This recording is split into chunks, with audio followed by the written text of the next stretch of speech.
Hey friends! I wanted to share with you behind the scenes stuff about my comic book Resonance Volume 1, and I usually put Space Gaze in the title because these are my space gaze. Right here on the cover. If you haven't heard of Resonance before I explain it to you, I just wanted to share that the Kickstarter for it is going to be over in less than 2 days now if you're watching this on the time it came out. If you're watching it after, it's probably very close to being complete or long over, and you can purchase the extra copies I have on my Etsy shop. Basically, Volume 1 is a collection of 200 pages, and this is an LGBTQ space romance. These two characters are best friends, quote unquote, trying to help each other survive a journey to Mars with 2 other astronauts, all while trying to keep their romantic feelings for each other a secret. So there's a lot of drama in there in a good way. I think that you'll really enjoy it. There's also an 18+ spicy version. But all things considered, how did I wrap all of that up into this book cover as a little advertisement? I would like to show you and tell you more about that today, especially if you've never created a book cover before, or if you're someone who wants to try to make your own comics or novels. So this is what the file is going to look like when I show you the artwork that I created. While this is the front, when you're looking at the file itself, the back side will be on the left, which can be a little bit confusing at first, but this is how, if you want to create a wraparound cover, that it looks. So let's get into it. I will show you how I created this. Here it is. Here's the truth. This was the original cover. This time I did not want to draw a cover like this because the first time I drew it, as you can see, it is very up and down. You have no idea that they're astronauts. I mean, I could have put their patches on them later, which I was going to do if I would keep this, but I wasn't because it just doesn't really tell me what the story is about. Therefore, this is rejected. This was the rejected cover. So I'm gonna show you how I wanted to create a cover that was much more dynamic, caught attention, and explained exactly what Resonance was about without me having to make readers turn the cover over and read the back. I've actually never even shown the back on the Kickstarter. I totally forgot, which is really weird. Sorry, whoops. That was a genuine whoops. Yeah, the first time I started drawing this, it was going to be in their capsule, but I'm going to quickly reject this, as you can see. But I did get something right. I started sketching them on a diagonal line. That's going to create a much more dynamic composition.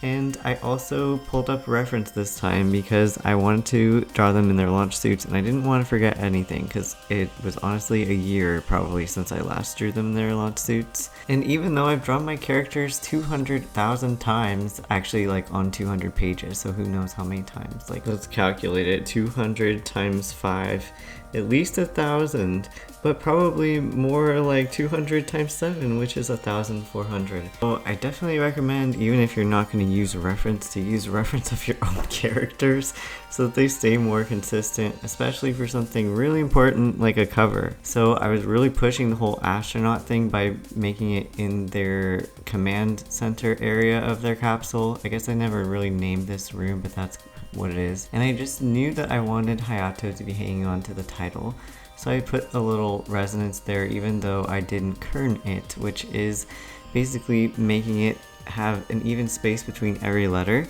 which I would definitely recommend if you're doing titles on a book cover, but we'll do that later. This is just for the sketch. And I was happy with this sketch, so I started lining it. I really liked that in this version of the cover they were both seeming kind of happy.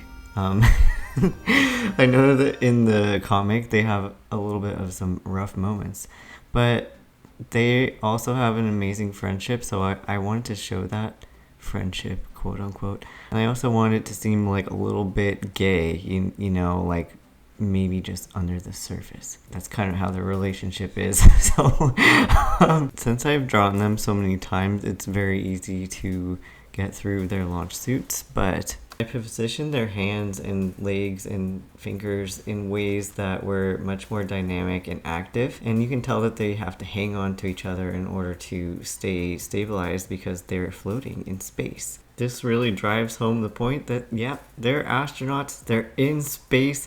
That's probably what this is about. Later on, I also moved both of them more onto the page. So in this original drawing of them, I didn't, and Theo's legs were kind of going off, which I think are okay. Like, Hayato's legs are totally off the screen, but I feel like Theo's feet are just like a little bit too close to being fully on, but also they're just a little off, so it's better to probably do one or the other, and I kind of fixed that later. But for the paperback version, it still is a little bit like that, and I think it still looks good. It looks like they just kind of floated onto the screen, and it definitely helped when I added Hayato's swooshy hair. He has very swooshy hair. Something I kept in mind too while drawing this is to exaggerate everything, because usually when you're sketching, it's very loose, so it tends to be more exaggerated and dramatic, and that's why sometimes line art doesn't look as fancy once you're finished with it. But if you pay attention to that and are aware of it, it's much easier to make a very exciting version of your line art still. But this was sort of the point when I started coloring them in that I realized I didn't necessarily want them to be in front of a bunch of screens behind them, and I had to decide how I was going to light it to make it look very dramatic. And I feel like the cool thing about having a space comic is that they're in space, like not necessarily just the capsule that they're in. I could just have them with a bunch of cool monitors behind them, but I just felt like it would be a bunch of distracting bright images behind them, and I wanted them to be the focus plus the space background behind them. After all, it's called Resonant Space Gaze, so yeah, I'll see myself out. And from the original drawing, I had a spacey type of background that I really liked, but I felt like if I put them in front of the spacey background and just had them floating, it would just be kind of like, I could just imagine some sci-fi bro being like, yo, they can't be outside in space without their helmets on, you did it wrong. So that was literally why I drew them in front of the window, and I felt like it worked because it kind of angled them more in space, and that you could see they weren't up and down in terms of that room either. They're kind of a little bit diagonal, which added to more dynamic motion. And then as soon as I started lighting this page, I feel like it increased the amount of vibrancy and how much the drawing actually stood out. It definitely comes to life when you add shadows and lighting on top of flat colors for it, and it looks like that during the comic pages too. Compared to the original drawing I made, I felt like I overworked that one. In this one, I wanted it to be very representative of the style that I use inside the comic pages. Like, this looks like it could be a comic page, but it also has a little bit of extra attention I paid to it, where it's nice enough to be a cover still, and in most comic pages it's okay to rush because you have to draw a ton of them, so you kind of have to get through it. And I feel like this is a much better advertisement to be like, hey, this is how my artwork looks. And then you're going to see me start to play around with the title and cut out part of it where Hayato's fingers are going. But you might notice that the title is a little bit off to the left of the page. It's not centered on that right side of the cover, which is technically the front of the cover. That's because normally when you create books, you fold the cover over the pages, and then the edges are all uneven because every page and the outside cover are not exactly aligned.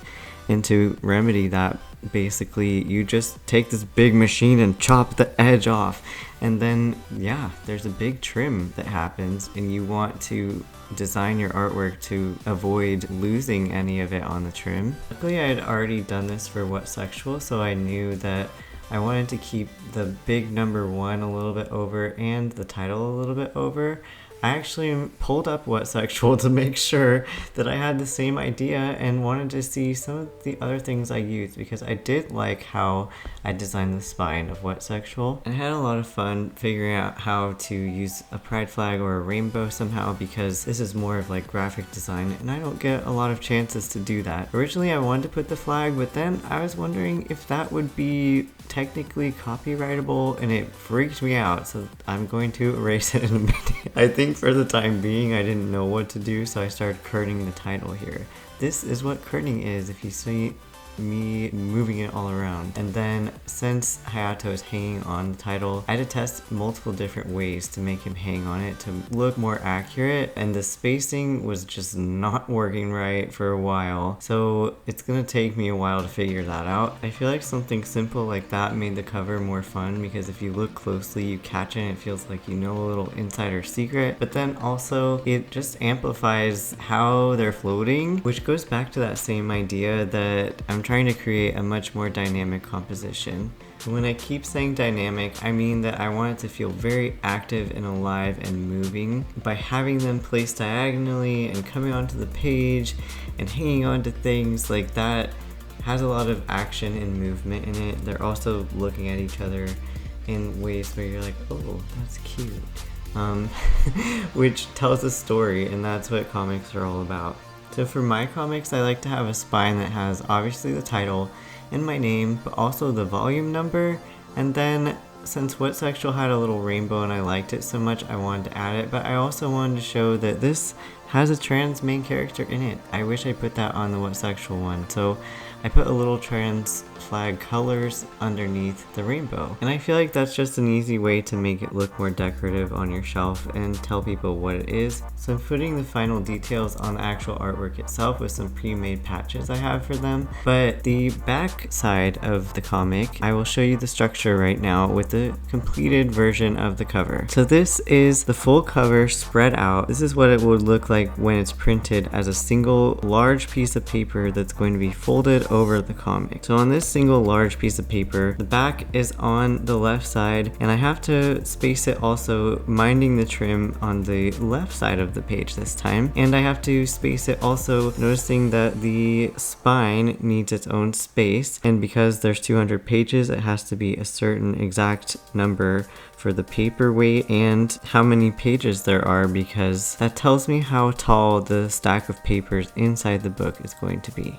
And usually wherever you're printing this from will tell you that, but if you're printing it on your own, then you'd have to measure the inside of the book yourself and measure the thickness of the cover paper that you're using, and then count the cover twice because it's going to be wrapped around on the top and bottom of the stack. For the back of my books, I like to have a really catchy blurb. There's a lot of advice online on how to write little catchy pitches like this, but because I've had to write a lot of them for novels lately, it wasn't that hard for me to summarize after writing a whole synopsis for an 120,000 word novel. And beneath that blurb, I like to have something that shows both my social media where people can find me and my other work, but also where they can read Resonance, because it's also for free online and it's being updated beyond what volume 1 has. So I knew that it would be very important. And if you're self-publishing something, I would definitely recommend getting an ISBN number. They can be a little bit pricey if you're getting a legit one, but there are websites online where you can make a barcode for free. So if you have your ISBN number, you can use it to help bookstores basically know what your product is,